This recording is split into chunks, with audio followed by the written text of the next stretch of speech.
KW Continente presenta los análisis y comentarios del ingeniero José Isabel Blandón y Fernando Correa. Muy buenos días, Panamá. Hoy es martes 14 de diciembre.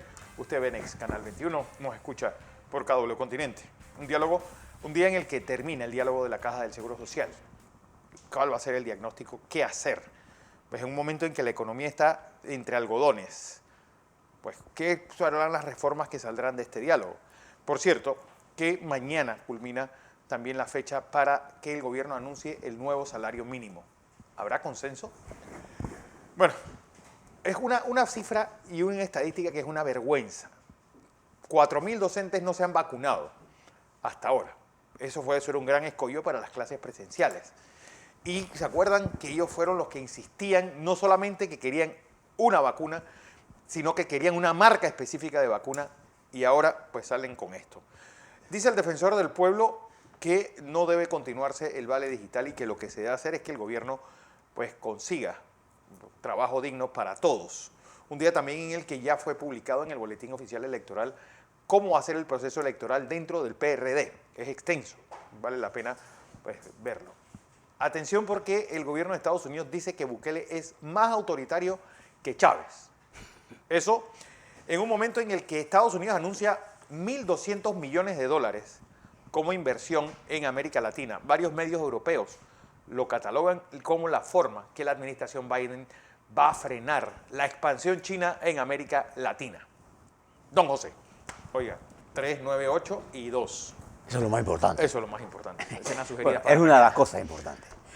Oiga, don Fernando, buenos días. Buenos días. Buenos días a toda nuestra audiencia que nos sigue en KW Continente Radio y en Canal 21 Next TV. Vaya día que nos espera de noticias, sí, y a la velocidad. Estamos a fin de año casi. Pues ya son hoy 17, es 14, la mitad. 17 días. Estamos ahí ya haciendo las evaluaciones de qué vamos a decir para fin de año y todas aquellas promesas famosas que todo el mundo hace y dice que va a hacer para bajar de peso. Pero, y dejar de fumar, y dejar de tomar. Y dejar de, sí, pero dejar de tomar no es una cosa así tampoco que le puede hacer a usted. No creo que sea. Pero ayer, Fernando, tuve la oportunidad de ir yo era testigo de un proceso judicial que se estaba siguiendo, que había presentado el periodista Álvaro Alvarado. Le leo rápidamente, Fernando, si me lo permite, lo que declaró los jueces, si lo puedo poner de otra forma. Por supuesto. En este proceso se dice lo siguiente. Ahora no quiere ver. Aquí está. Déjeme ponerlo de otra forma. Los jueces sentencian a el periodista José Miguel Guerra, que sin presentar ningún tipo de prueba, acusó al periodista Alvarado. Dice así: por lo expuesto, el Tribunal de Juicio del Primer Circuito Judicial de Panamá, administrando justicia en nombre de la República de Panamá y previa validación del acuerdo de pena número 99 del 13 de diciembre del 21, declara penalmente responsable al señor José Guerra Moreno, panameño, varón de edad con cédula 490, secretaria, y lo condena a cumplir 20 meses de prisión como pena principal y le impone el pago de una multa de 800 balboas como pena accesoria, pagaderos al Tesoro Nacional una vez sea ejecutada la sentencia. Ello en calidad de autor de sendos delitos contra el honor de la persona natural en las modalidades de injuria y calumnia, agravados, tipificados en el artículo 193 y 194, en concordancia con el artículo 196 del Código Penal, cometidos en prejuicio de Álvaro Abdiel Alvarado Castañeda. Se reemplaza la pena de prisión impuesta al sentenciado por 250 días multas a razón de 4 balboas diarios, lo que totaliza una suma de 1.000 balboas, lo que deberá pagar al Tesoro Nacional en 12 meses. Y firman los acuerdos los jueces, entre ellos el presidente José Andrés Reyes, juez del proceso. Lo quiero destacar, Fernando, porque la calumnia e injuria es una de las cosas que se quiere oficializar aquí. Sí. y siempre amparados en la libertad de expresión. Y no era que el señor Guerra no tenía plata, no. Es que él hizo acusaciones sin ninguna prueba y se demostró en el proceso que todo lo que estaba diciendo era mentira. Y él aceptó la pena, él aceptó su culpabilidad. Y no fue porque era pobre, fue porque estaba diciendo la mentira. Entonces no es un problema de la libertad de expresión, que es lo que nosotros hemos defendido aquí. Nosotros defendemos que usted, yo, Fernando, todos aquí, tenemos el derecho a la presunción de inocencia. Y si usted tiene alguna acusación, lo puede presentar con las pruebas correspondientes. Lo que no puede hacer usted está inventando pruebas, como es lo que ha ocurrido durante mucho tiempo. Llevamos años en esto, Fernando. Demasiado tiempo. Y entonces esto es demasiado tiempo. Yo creo que esto le sirva de ejemplo a los medios de comunicación, muy dados a la ligera forma de acusar de robo, de que por ahí se dice. El por ahí se dice es una acusación. Y ese no es el periodismo que estamos buscando. Ese periodismo, que no es periodismo y que lastimosamente se llama que fake news, no. Eso es libelo. Sí. Eso no es periodismo. El periodismo es el contraste de los hechos, es decir, la verdad. Y si se trata de un hecho en particular, usted tiene que tener el contradictorio de lo que está planteando ahí. Ese es el periodismo.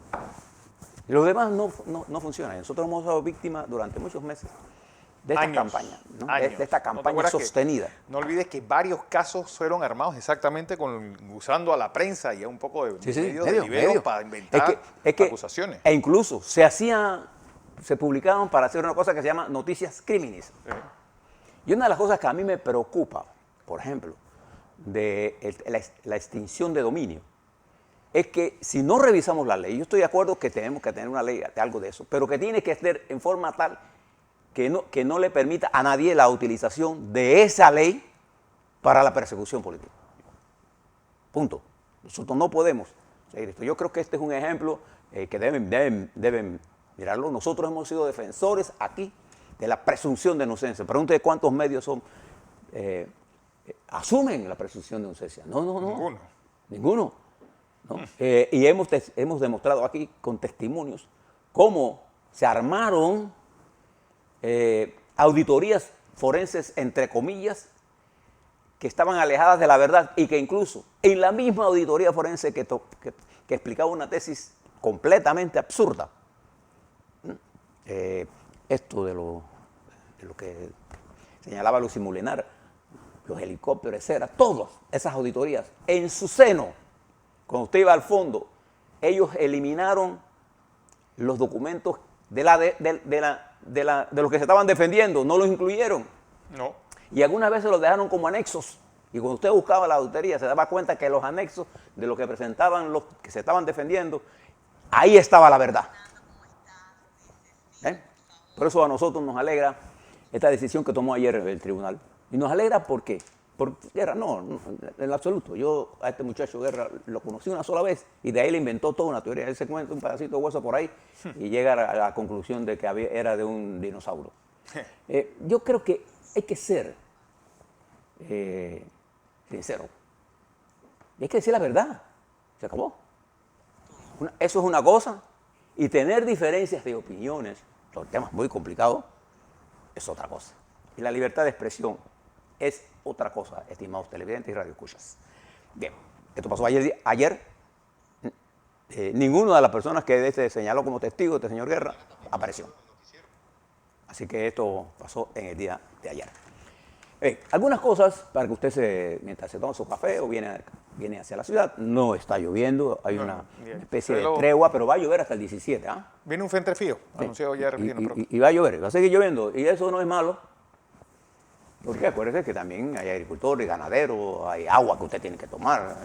Y luz, y generación de eléctrica también. Bien, algunas usted tiene que saber. Primero, la revista Times designó como la persona del año. ¿A quién? A Elon Musk. Es lo más cerca a Leonardo da Vinci que hay en este momento en el mundo. Que es el creador del carro eléctrico Tesla. Y los viajes espaciales. Y los viajes espaciales. Uno de los hombres más ricos del mundo. Un culto lo estoy mencionando porque es una noticia del mundo. Aquí se demuestra. Un tributo al emprendedor y a aquelos que piensan fuera de la caja, como dicen los americanos. Así que muy merecido ese hombre del año a Elon Musk. Téngalo como una noticia importante. Y mientras estamos conversando, se están produciendo en el mundo una serie de acontecimientos diplomáticos que tienen que ver con nosotros. Por ejemplo, en el Pacífico, en el Indo-Pacífico, toda esa área por allí, el canciller norteamericano, Anthony Blinken, está visitando la región. Que ayer paró por ahí por Indonesia, va rumbo a Malasia, creo que va a llegar hasta Singapur, va por ahí. ¿Qué busca él? La conformación de un bloque para enfrentar el expansionismo comercial de la República Popular China. Y hacer en política exterior un bloque con fuerza suficiente para estabilizar e impulsar, según él, la democracia. Según China, es una intervención en los asuntos internos de esta región. Y esto le está demostrando a usted la importancia geopolítica de los océanos, que siempre la ha tenido. Además, de hecho, gran parte del desarrollo de la nueva distribución post Segunda Guerra Mundial fue que los Estados Unidos quedó dominando los océanos. Exacto. Y hay una teoría, el que domina los océanos en el comercio. Bueno, ayer, este fin de semana fue el aniversario del creador de los contenedores. Esa maravilla de los contenedores nació en 1956. Pensilvania. Y esto permitió el volumen de carga que usted ve. Eso que usted pasa ¿por dónde pasan contenedores en forma importante? En Singapur, Panamá. Eso que usted ve, esos barcos inmensos con contenedores llenos de mercancía. Eso no podía ir en avión, porque sería muy costoso. Ni al granel. Y no hay forma que China puede transportar desde China hasta América eso. Entonces, esto es el control de los mares. Y nosotros somos parte de esa estrategia. ¿Ves por qué es importante saber lo que está haciendo? Nosotros somos parte de ese tablero de ajedrez. Claro, porque ahí se mueve y a nosotros nos interesa. Porque parte de nuestros ingresos más importantes, ¿de dónde vienen? Fíjese la enorme cantidad de dinero a precios constantes. O sea, no es que el dólar de hoy lo estoy hablando. Si usted lo pone a precios constantes de la década del 90, cuando los Estados Unidos manejaba, todavía nos daba 1.900.000 de remuneración por el canal, a los 2.300 millones que estamos recibiendo ahora, por año. Nosotros en estos cortos años de administración hemos recibido todo más de lo que recibió en toda la historia del canal. Esa es la importancia de lo que le estoy hablando. Por eso debemos saber lo que está pasando en China, lo que está pasando. Pero además de eso, acuérdese del acuerdo, acuérdese que Australia firmó un acuerdo con Corea del Sur para el suministro de armamentos. Miren lo que está ocurriendo. ¿Y de dónde viene Biden? ¿Dónde salió él? Salió de una reunión del G7, del conjunto de economías que en su conjunto representan el poder económico más grande del planeta Tierra, aunque individualmente China es la segunda potencia, pero el conjunto de por lejos, además la primera potencia es los Estados Unidos, sí, por lejos, pero sumado todo este continente, que ha apretado el torniquete en lo que China denuncia como una campaña de difamación de sus teorías, que ha obligado a China a hacer un ajustes y ha obligado a Rusia, ¿no?, también a decir, si a Rusia se le ocurriera la temeraria idea de invadir Ucrania, no va a pasar como en el 2014. Créalo, las sanciones serán extremadamente duras para Rusia, y uno de los problemas de Putin es que la economía de Rusia no está funcionando. Funciona para los que tienen billetes ahí. Sí, entonces, en ese mundo complicado, el presidente de los Estados Unidos, Biden, viaja mañana miércoles a Kentucky. Yo los invito a que ustedes en las tomas que vean, bajen las imágenes del terrible daño que estos tornados han hecho en 5 estados, pero particularmente en Kentucky. Es una cosa asombrosa. Y fíjese que esto es un embudo, a diferencia de los huracanes, que son masas de agua gigantescas, que se mueven por mucho tiempo. Los tornados son embudos también producto de productos eléctricas y de presiones diferentes y de vientos, pero concentrados en menos áreas, sí, pero con una velocidad del viento, casi a veces 2 veces más que la más fuerte de las tormentas tropicales. Más concentrado, el daño es peor. Y es capaz de barrer, como usted ve, a esos pueblos. Y hubo cantidad de tornados.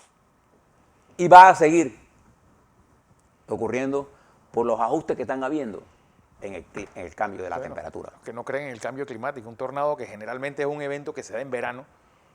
Estamos casi llegando al invierno, en una semana. Pero el presidente lo tenemos, ¿no? Sí, claro, ahí tiene. No se supone que para esta época suceda. Esta época no puede haber tornado, no debería. No debería, pero fíjese. Bueno, el primer ministro de Israel, Bennett, visita los Emiratos Árabes Unidos. Es la primera vez que un primer ministro, Naftali Bennett, visita al príncipe heredero, a Abu Abda, en búsqueda de estrechar las relaciones. ¿Cuál es la estrategia detrás de esta movida? Los Emiratos Árabes Unidos tiene una contradicción muy grande con Irán. Israel tiene a Irán como uno de los principales enemigos y se trata ahora de que los 5 países que apoyan el tratado nuclear con Irán, para que no produzca bombas, que Israel dice que lo que está haciendo es exactamente lo contrario, entonces Israel hace una movida hacia los árabes, una movida inteligente desde el punto de vista de geopolítica y de diplomacia, porque Israel tiene tecnología que le interesa a los Emiratos Árabes, sin duda alguna, y Israel necesita que un país árabe le dé acogida a sus puntos de vista. Me parece magistral la movida del primer ministro. Lo que yo sí señalo, quizás usted lo haya escuchado, Benjamín Netanyahu no era un hombre que generaba muchas simpatías. Sí. Pero Benjamín Netanyahu, cuando Biden gana en las elecciones, muy temprano en cuando se anuncia que él ha ganado, Benjamín Netanyahu felicitó a Biden. Creo que fue uno de los primeros. Y el presidente Trump, cuando se entera de eso, están en los escritos que están saliendo ahora, le dice a Benjamín que él es un ingrato. Tanto que yo te apoyé, ¿no? Vete para... No, una palabra en inglés es otra cosa. No lo voy a decir por respeto a la audiencia. Pero esa interpretación obtusa de Trump con respecto a Netanyahu. Netanyahu estaba haciendo exactamente lo que hace un estadista. Él no es amigo del que se sienta en la silla. Él es amigo de la silla. ¿Qué quiero decir con eso? La relación no es personal cuando tú eres el ayuda. La relación es de Estado a Estado. Netanyahu hizo lo correcto porque Israel tiene en los Estados Unidos su aliado más importante. Y es Israel el aliado más importante. Y Netanyahu en la campaña nunca dejó de ser por Trump, para que usted sepa. Y él actuó por encima de sus creencias, actuó como primer ministro. Lo que quiero decirle que para mí la decisión de Netanyahu era una decisión correcta. El que está equivocado ahí es el presidente Trump. Porque él es el que, bueno, ahora con todas las revelaciones, Fernando, que está saliendo, del señor Meadows, que fue secretario privado jefe de gabinete de Trump, en el último tramo, y que a su vez él fue representante de la Cámara por allá por Carolina del Norte. Bueno, este hombre ha entregado miles de papeles que ahora nos están diciendo que la Guardia Nacional de los Estados Unidos, de esta área de Washington, tenía instrucciones de proteger a los pro-Trump. Y por eso aparecieron tan tarde en las revueltas del 6 de enero. Todas las cosas que estamos sabiendo ahora del acoso de la democracia. Y lo que yo planteo con esto es que la democracia en el mundo en general se encuentra acosada. Y tenemos que reforzarla. No conozco ningún sistema mejor. ¿Usted conoce algún otro que la democracia o el sistema capitalista de producción? ¿Usted conoce alguno mejor?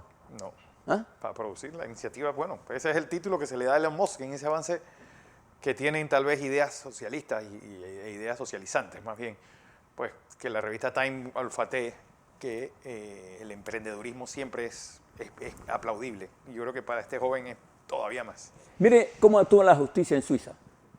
¿Se acuerda el caso contra el rey emérito de España? Sí, don Juan Carlos. Don Juan Carlos I. Bueno,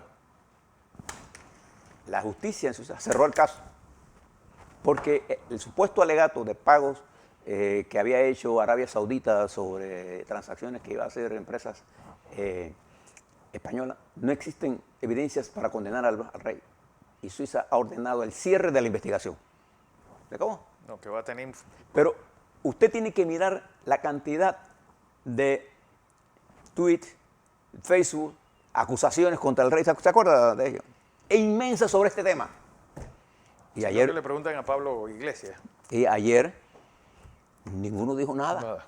Estaban atacando a la justicia en Suiza. Viene que no ocurre nada en Panamá. Esto ocurre en todos lados del mundo. Porque la democracia está bajo ataque. Bien, algunas cosas que están pasando en nuestra región. Rápidamente, para terminar aquí. Colombia. Colombia es un laboratorio político en este momento que tenemos que seguir, igual que le vamos a decir lo que el laboratorio político, el otro es las elecciones del domingo en Chile. ¿Y por qué nos interesa a nosotros? Nos interesa a Colombia porque está al lado de nosotros. Colombia, con el partido de Uribe, el Centro Democrático y Zuluaga de candidato. Resulta que Zuluaga tiene como un 5 o 7%. Y ahora un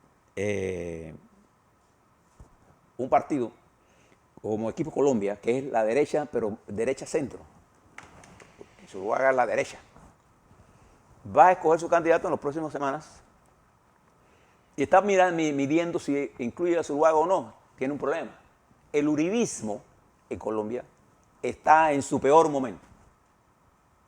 Y todo lo que asocia al uribismo o al presidente Duque le resta puntos a el señor Zuluaga. A los señores de el Equipo Colombia. Entonces ellos están evaluando si lo meten o no, porque si lo meten y ganan, el problema que tendrán es que le habrán entregado las elecciones a la izquierda o al centro izquierda o a la izquierda. Entonces ahora hay una discusión, porque Uribe se precipitó a escoger su candidato. Entonces Colombia se mueve entre dos candidatos de centro, de derecha y derecha de centro, que si no se unen, serán derrotados por la izquierda de Petro o la izquierda más moderada, del centro izquierda. Colombia se va a mover al medio.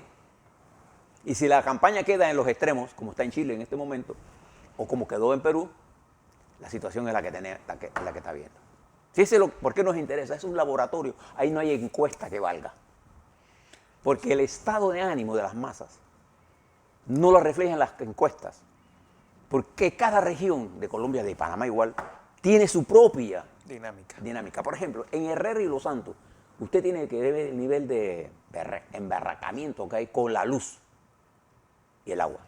Bueno, de todas las provincias, según el estudio hecho por la firma catalana, lo interesante es que mientras es el desempleo la principal preocupación en el resto del país, en Veraguas, la número 1 por mucho es la falta de agua. Sí.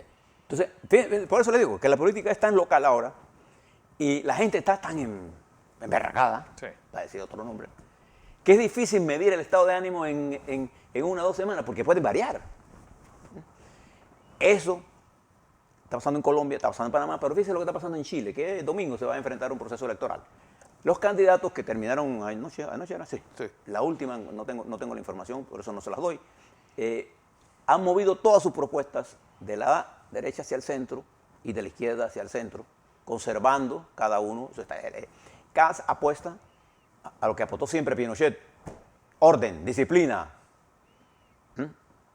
economía, lucha contra el terrorismo y contra los comunistas.